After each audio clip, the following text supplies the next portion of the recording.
The bells of St. Aurelius Cathedral rang across the city of Verona on the damp morning of September 3, 1648. Their solemn tones were meant to announce joy, yet beneath the gilded arches of the royal palace, joy was already being overshadowed by expectation, calculation, and fear. The infant who had just entered the world was no ordinary child. She was Princess Isabella Renata of the House of Silesia, born into one of the oldest and most rigid dynasties of the Holy Crown.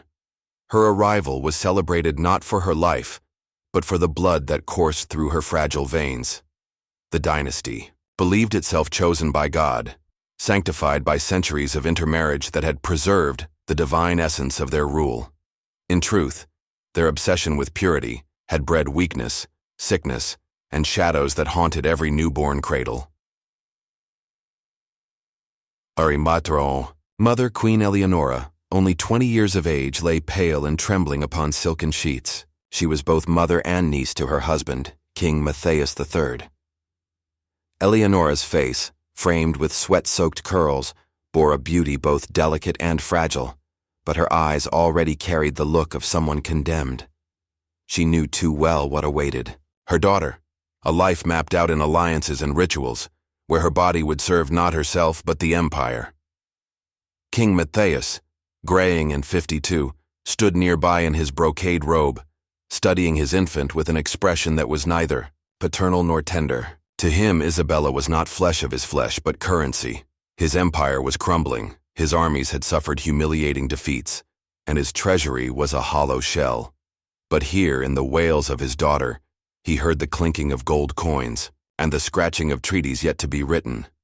"She is strong," he muttered, more to the gathered courtiers than to Eleonora. "She will make a fine empress one day." The courtiers nodded obediently, though some whispered silent prayers. Everyone in the chamber knew the pattern. Daughters of Silesia were pawns traded like silver across Europe. Their marriages were never unions of love, but contracts signed in blood, often their own. Isabella's cradle was carved from walnut and adorned with gilded angels, yet for all its beauty, it might as well have been a cage. Before she could even draw her first breath of the autumn air, physicians recorded her lineage in thick ledgers, noting not only her noble blood, but also her proven purity. To the House of Silesia, her value lay in her womb, though she was yet too small to hold her own head upright. Eleonora tried to cradle her, but her trembling arms betrayed her weakness. The queen's attendants hurried to take the child, swaddled in crimson silk, and presented her to the bishops and dukes gathered in the chamber. One bishop, his voice quivering with ritual solemnity, declared, "Behold Isabella Renata, chosen vessel of heaven's will. Through her blood, the light of Silesia shall never dim." The words echoed in the vaulted chamber like a prophecy and a curse all at once. That evening, candles glowed in every window of Verona. The city celebrated its new princess with wine, music, and feasts. But within the palace, Queen Eleonora wept quietly in her chambers, knowing what her daughter's fate would be. She too had once been paraded before foreign courts, her worth measured in acres of land and barrels of silver. She too had been celebrated as God's vessel, only to become a pawn in her uncle husband's desperate politics. Eleonora's greatest sorrow was not her own misery, but that she had given birth to another child destined for the same. Looking into Isabella's dark eyes, so sharp and luminous even in infancy, she felt a flicker of resistance. Perhaps her daughter would not bend so easily. Perhaps there was something in her blood, not divine purity but quiet rebellion, that might one day defy the machinery grinding her life into dust. Yet resistance seemed a distant dream. Already, foreign ambassadors wrote dispatches to their kings, speculating about Isabella's eventual betrothal. Already, palace physicians discussed her diet, her early education, her future health. Already, the weight of expectation was pressing down on a child who could not even form words. For now she slept in her golden cradle, the shadow of her dynasty looming over her like a storm cloud. The bells of St. Aurelius tolled into the night, their echoes carrying both hope and doom.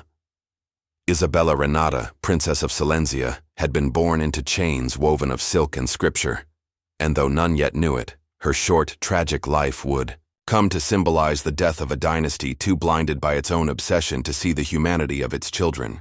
The Palace of Vaiona was a fortress of marble and shadow. Its vast corridors echoed with the footsteps of servants and the rustling of gowns, but for young Isabella Renata, it was less a home and more a labyrinth. By the time she reached her 6th year, the princess had learned that even in play she was never truly free. Every morning began with ritual. At dawn, attendants bathed her in rosewater and dressed her in gowns embroidered with golden thread. Her tutors followed, drilling her in scripture, genealogy, and the languages of foreign courts. To her, the words felt like incantations, lines she repeated with precision but without understanding.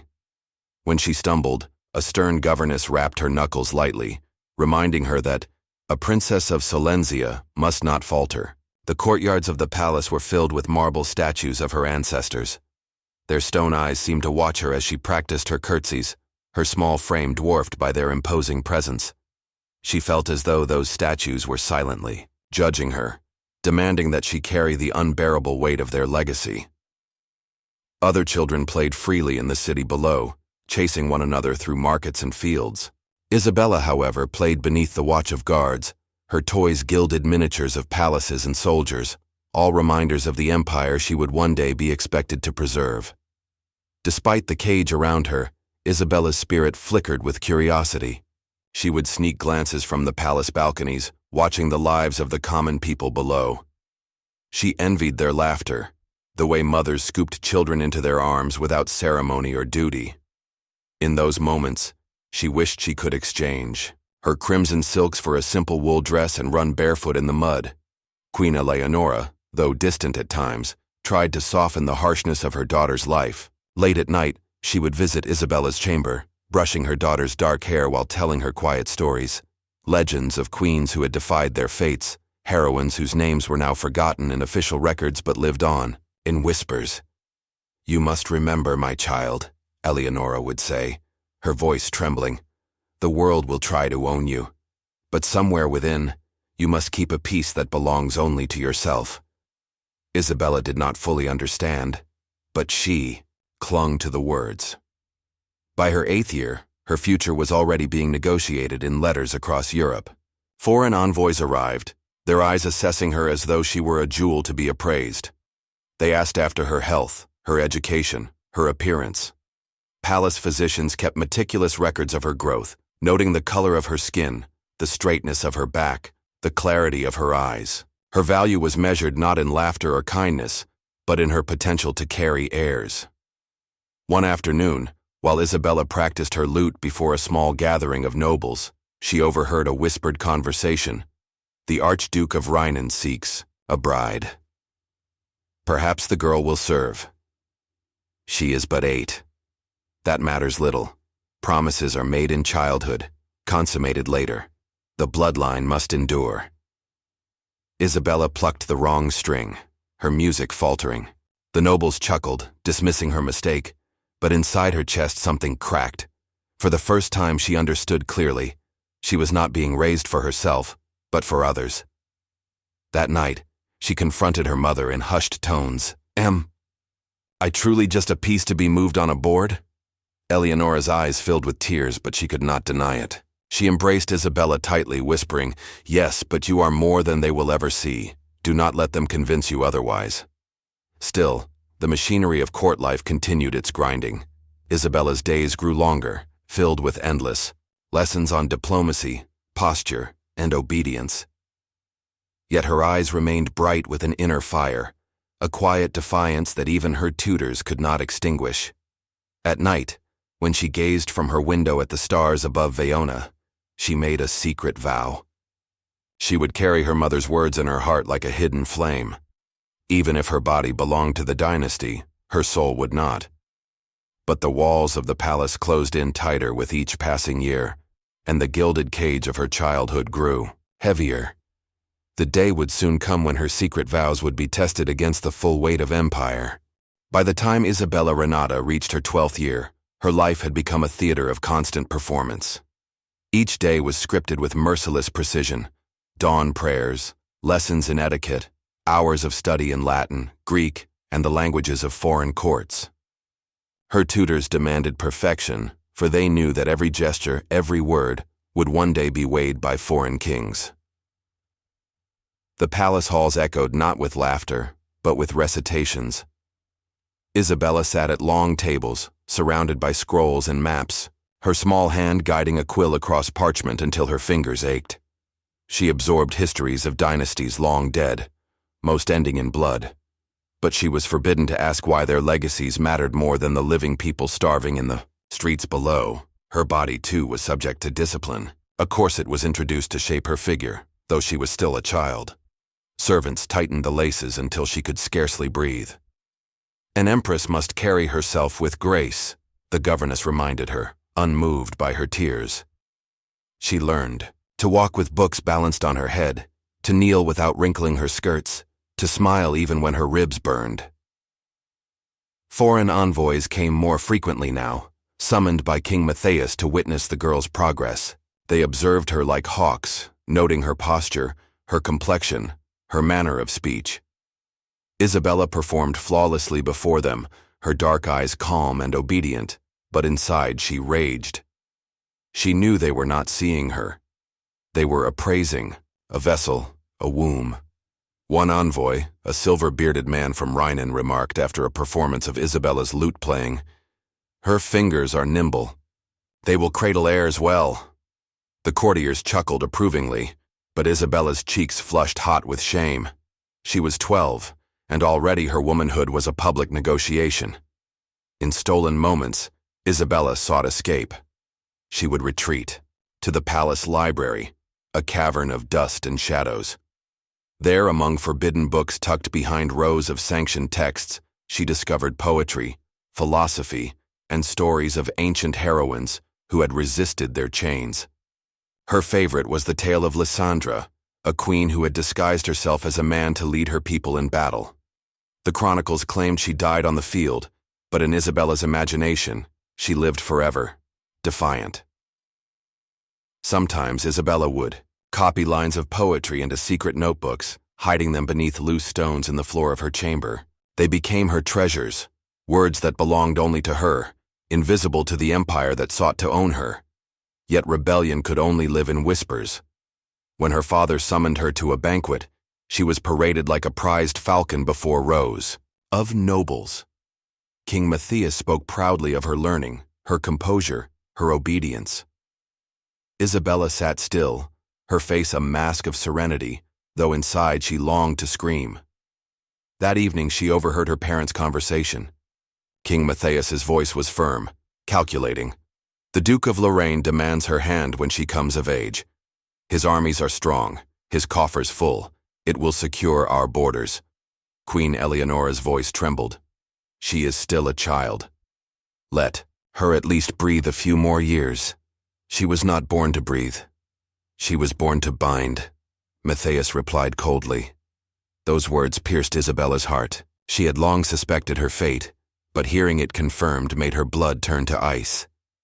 That night, she pressed her forehead to the cold window glass, staring at the moon. She whispered to herself, "I am not just a chain. I am not just a vessel." But her whisper was swallowed by the silence of the palace, where every stone seemed built to crush resistance. Childhood was slipping from her grasp, replaced by lessons in chains. By the time Isabella Renata reached her 15th year, the walls of Vaiona no longer felt like a childhood prison. They had become a staging ground for her future, as a bargaining piece in Europe's grand game of power. The rumors she once overheard in whispers were now spoken openly in council chambers. The Duke of Lorraine's proposal had solidified into formal negotiations. Letters arrived weekly, sealed in crimson wax, each containing demands, concessions, and veiled threats. King Matthias's advisors praised the match endlessly. The Duke's armies were unmatched, his territories rich in grain and gold. For Silencia, it was a union of survival. For Isabella, it was a sentence.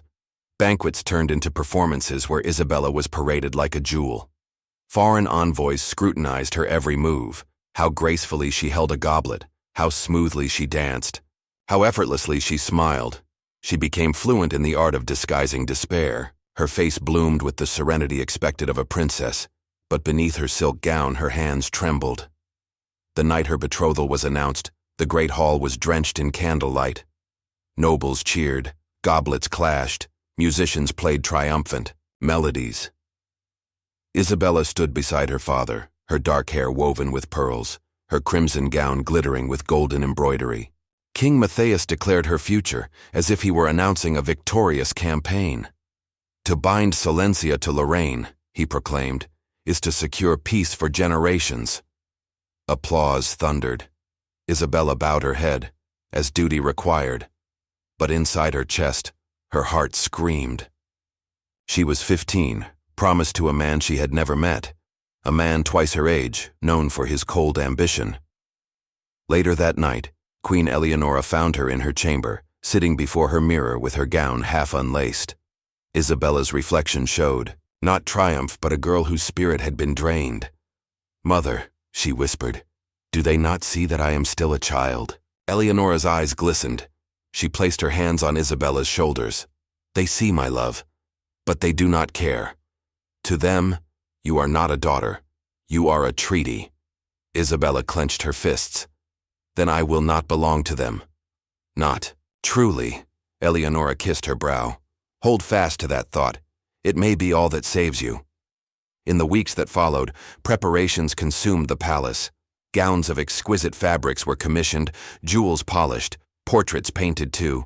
Send to Lorraine. Artists struggled to capture Isabella's likeness, but she despised every canvas.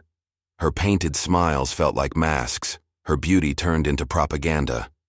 One portraitist, a quiet man with gentle eyes, once dared to whisper as he worked, "Forgive me, my lady, for I must paint the face they demand, not the truth I see." For the first time in months, Isabella felt tears rise. She realized even strangers recognized her gilded chains. Meanwhile, the Duke of Lorraine sent gifts, bolts of silk, silver chalices, a gilded crucifix. Each token felt like another lock on her cage. Courtiers fawned over the treasures, praising the Duke's generosity, but Isabella touched them only with disdain. One evening in Defiance, she slipped away from her attendants and wandered into the lower halls of the palace. There she encountered the servants preparing for the celebrations, men and women who carried trays and scrubbed floors. They bowed hastily at her presence, but she stopped them. "Do you envy me?" she asked softly. "To wear silks, to be promised a throne." The servants exchanged uneasy glances, unsure how to respond. Finally, one elderly maid spoke with quiet courage. "No, my lady. We envy the children who are free." The words struck her harder than any whip.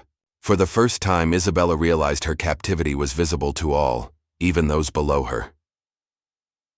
On the eve of her 16th birthday, as bells tolled across Vaiona, Isabella stood on her balcony, staring out at the city lights. Fireworks erupted in the distance to celebrate her betrothal, but the bursts of color only deepened her sorrow. She whispered again the vow she had made years ago. "They may bind my body, but they will never own my soul." The night sky swallowed her words, but she felt the fire in her chest burn brighter. Childhood was gone. Innocence was gone. Only duty remained, yet she would find a way to resist, even if resistance lived only in her heart. The spring of Isabella Renata's 16th year arrived with both blossoms and chains. The betrothal that had once been parchment and promise was now to become flesh and oath. Messengers from Lorraine arrived with precise instructions. The princess must be escorted across the mountains to her future husband's court before midsummer.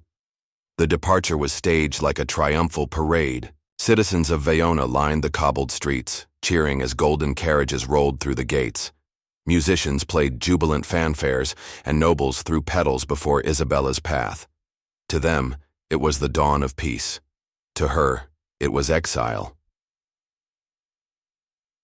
Isabella sat within the gilded carriage, her crimson gown heavy with embroidery, her dark hair bound with a circlet of pearls. Through the curtains she glimpsed her people, faces flushed with joy, unaware that their celebration was built upon her sorrow. She smiled for them, though her heart cracked. At the edge of the city, she turned her gaze back. The towers of Vaiona shimmered in the morning sun, the palace where she had suffered and dreamed now shrinking in the distance. For all its cruelties, it was still her home. Tears blurred her vision, but she did not allow them to fall where others could see. The caravan pressed onward into the mountains. Days turned into weeks as they crossed jagged cliffs and shadowed valleys. The air grew colder, and so did Isabella's thoughts. At night, she would slip from her carriage to stand beneath the stars, breathing the free air with desperate hunger. Only in those moments did she feel herself again. One night, as fires burned low, Isabella overheard soldiers whispering of the Duke of Lorraine. They spoke of his victories in war, of his discipline so harsh that even generals trembled. "He is a man carved of iron," one muttered, "cold as winter, but he bends kingdoms to his will." Isabella's stomach tightened. This was to be her husband, a man twice her age, a man with no softness in him. She clenched her fists and whispered the words she had promised herself. "They may bind my body, but not my soul." Yet the echo of her vow felt weaker each time she spoke it. As they neared Lorraine, the countryside changed. Vineyards stretched across rolling hills, and stone fortresses crowned the ridges. It was a land of wealth and order, but to Isabella, it looked like a cage carved of marble. At last, the capital city loomed ahead. Its walls rose high and impenetrable, its gates gilded with iron. Trumpets sounded, and banners unfurled. Crowds gathered as Isabella's carriage rolled into the square, their cheers blending with the thunder of drums. The Duke of Lorraine awaited her at the steps of his palace. He was a tall man, broad-shouldered, his hair streaked with gray, his expression stern as stone. His eyes, sharp and cold, studied Isabella not as a bride but as territory gained. She descended the carriage with perfect grace, every movement rehearsed since childhood. The Duke took her hand, his grip firm and unyielding. "Welcome, Princess," he said, his voice deep and devoid of warmth. "You are now part of Lorraine." Those words chilled her to the bone. Not my beloved, not even my wife-to-be. She was not a person, she was possession. The court erupted in applause. Isabella curtsied, her crimson gown pooling around her, her face a mask of serenity. But as she rose, she locked her dark eyes on the Duke's, and for the briefest moment, she allowed her defiance to flicker. Inside the grand palace of Lorraine, she was led through endless halls of marble, past frescoes of battles, past statues of armored kings. Every wall seemed to whisper conquest. Isabella walked steadily, but her heart pounded. That night, alone in her chamber, she stood at the balcony overlooking this foreign land. The air smelled of iron and smoke. She whispered once more, "I am not yours to own." But her words were. Devoured by the cold wind, she realized with a shiver, her battle was only beginning. The palace of Lorraine was nothing like Vaiona. Where Silenzia's halls gleamed with velvet drapes and warm candlelight, the Duke's fortress exuded severity. Black marble floors stretched beneath towering ceilings. Walls were carved with scenes of conquest, kings trampling enemies beneath their horses. It was a palace that glorified power, not beauty. Isabella Renata entered as though stepping into a lion's den. Courtiers bowed, their faces pale and watchful, each gesture precise, each word measured. The Duke's gaze ruled the court as iron, ruled the battlefield. Even in silence, his presence pressed upon every soul. On her first night, Isabella was displayed like a relic. She sat beside the Duke on a throne of dark stone, her crimson gown glittering under torchlight. Nobles approached in procession, offering praises and gifts. They spoke of her beauty, her grace, her obedience. Each word was a chain tightening around her throat. The Duke himself said little. His eyes flicked to her occasionally, cold and appraising, as though measuring whether she would break. Isabella met his gaze with practiced serenity, though inside her heart thundered. She knew that her survival depended on never showing fear. Days turned into weeks. Isabella learned the rhythm of the Iron Court. Formal meals where laughter was forbidden, audiences where courtiers competed in hollow flattery, ceremonies where every gesture was steeped in calculation. She became an actress in a play scripted long before her birth. Yet in secret, she carved small rebellions. At feasts, she would pause before drinking, subtly refusing to raise her goblet until others did, a quiet reminder that she would not be commanded blindly. In the gardens, she chose to walk alone without attendants, a breach of etiquette that left whispers trailing in her wake. The Duke tolerated these acts, or perhaps he ignored them, but Isabella knew he was watching, always watching. One evening, during a solemn supper, the Duke finally addressed her. His voice cut through the chamber like steel. "You have spirit, princess," he said, his eyes sharp. "That may serve you, or destroy you." Isabella lifted her chin, her voice calm but steady. "A spirit that bends too easily ceases to be a soul, my lord." A hush fell over the table. Courtiers glanced nervously at the Duke, expecting his wrath. Instead, he gave a thin smile, a predator's smile. "Then let us see how long yours endures." The days that followed were trials of endurance. The Duke tested her constantly, demanding she endure hours of ceremonies without falter, forcing her to mediate disputes where failure would humiliate her, confronting her with lavish gifts meant to bind her in gratitude. Each test was a battle, and Isabella learned to fight not with swords but with silence, with dignity, with subtle defiance. But the greatest wound came not from the Duke, but from isolation. Letters to her mother went unanswered, either intercepted or ignored.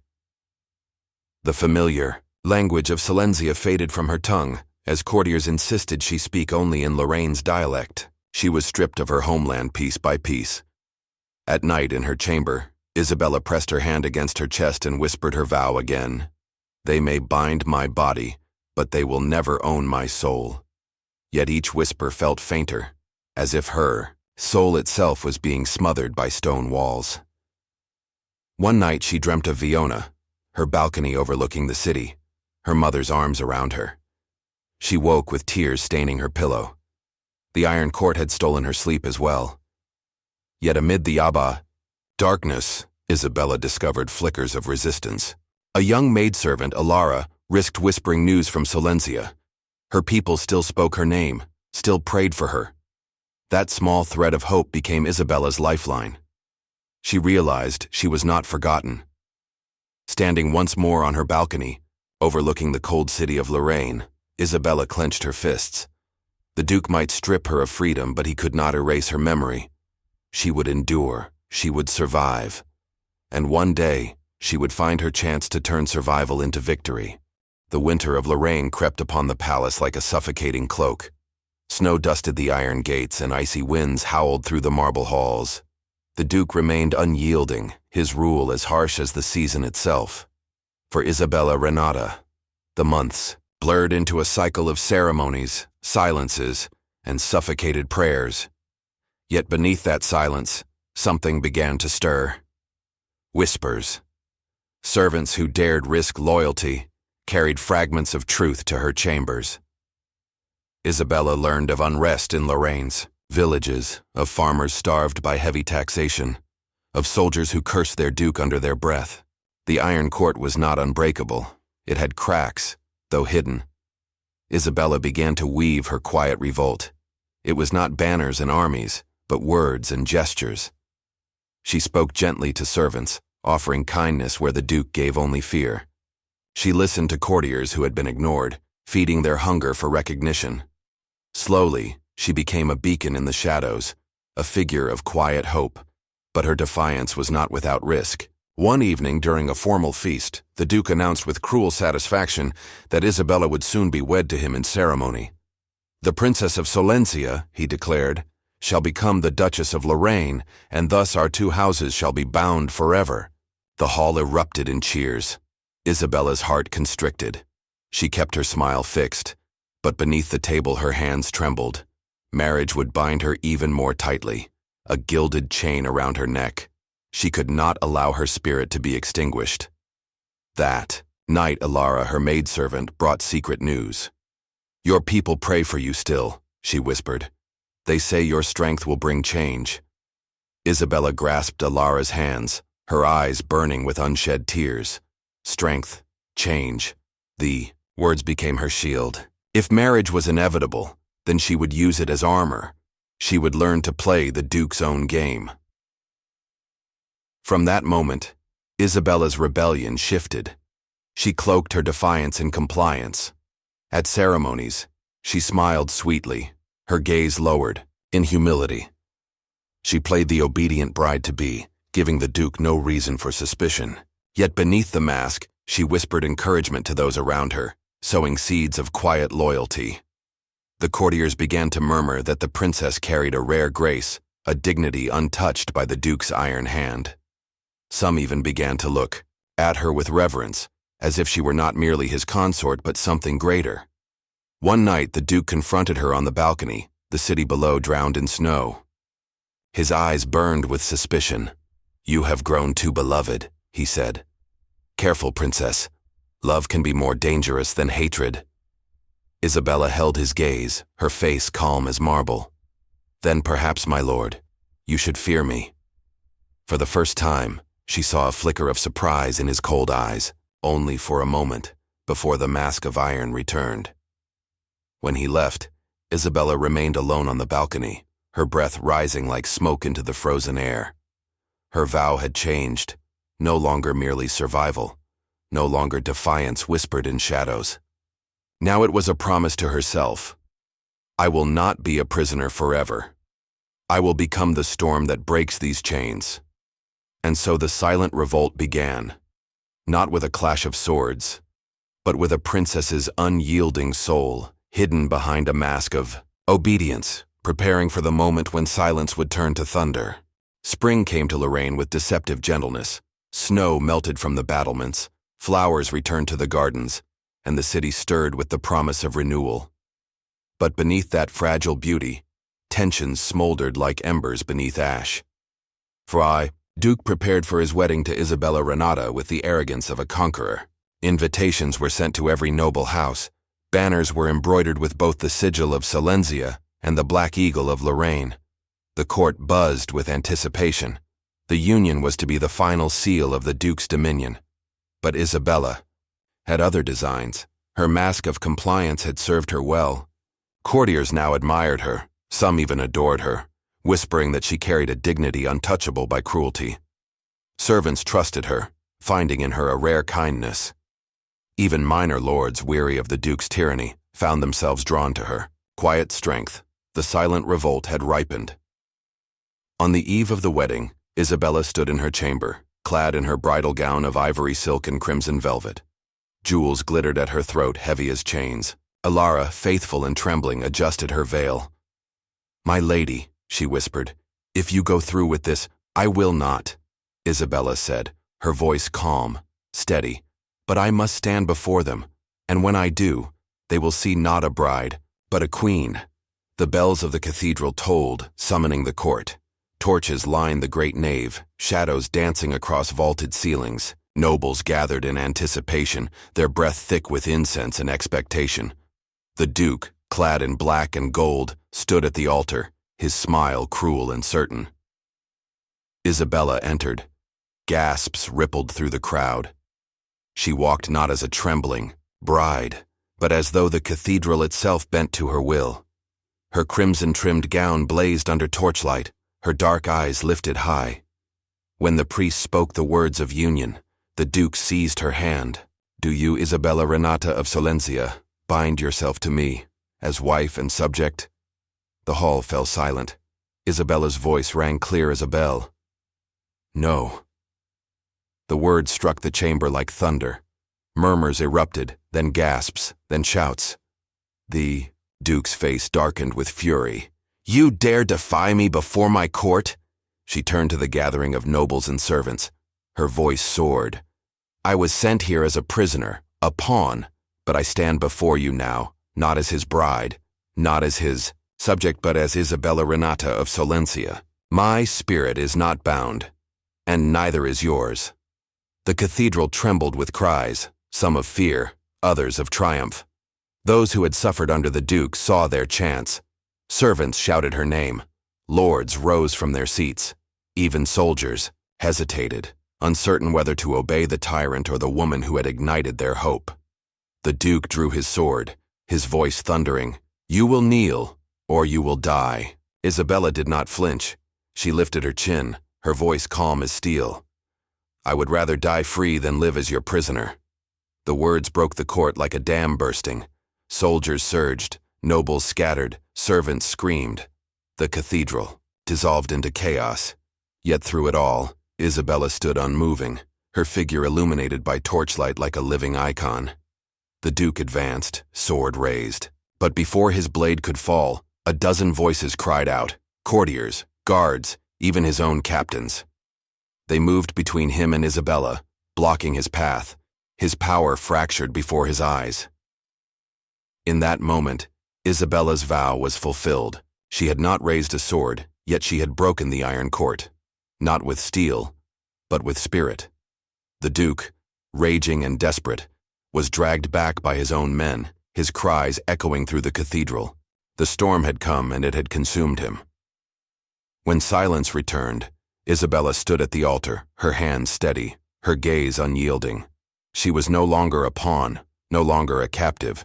She was the storm itself, the soul that would not bend, and as the torches flickered against the cathedral walls, every voice in the chamber rose to a single cry. "Isabella! Isabella! Isabella!"